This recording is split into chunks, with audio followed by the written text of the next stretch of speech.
आसंता जनवरी 3 तारिखରୁ आरंभ ହେବ विश्व प्रसिद्ध बरगड़ धनुଯାତ୍ରା। ଏହା ପୂର୍ବରୁ ସରିଛି ଶୁଭ ସ୍ତମ୍ଭ ସ୍ଥାପନ।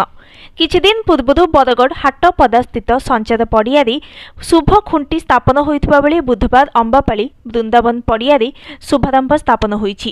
ଧନୁଯାତ୍ରାରେ ଅନ୍ୟତମ ଆକର୍ଷଣର କେନ୍ଦ୍ରବିନ୍ଦୁ ହେଉଛି ଏହି ଶୁଭସ୍ତମ୍ଭ ସ୍ଥାପନ।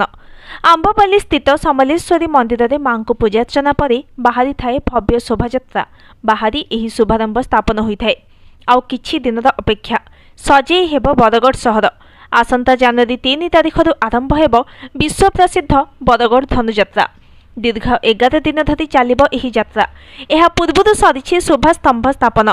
କିଛି ଦିନ ତଳେ ମଥୁରା ନଗରୀରେ ଶୁଭ ଖୁଣ୍ଟି ସ୍ଥାପନ ସରିଥିବା ବେଳେ ବୁଧବାର ଗୋପପୁରରେ ଏହାର ସ୍ଥାପନ ହୋଇଛି। ଏହି ଶୁଭ ଖୁଣ୍ଟି ସବୁ ବାଧା ବିଘ୍ନ ଦୂର କରିଥାଏ ବୋଲି ବିଶ୍ୱାସ ରହିଛି। ଅମ୍ବାପାଲି ସ୍ଥିତ ସମଲେଶ୍ୱରୀ ମନ୍ଦିରରେ ପାରମ୍ପରିକ ରୀତିନୀତିରେ ପୂଜା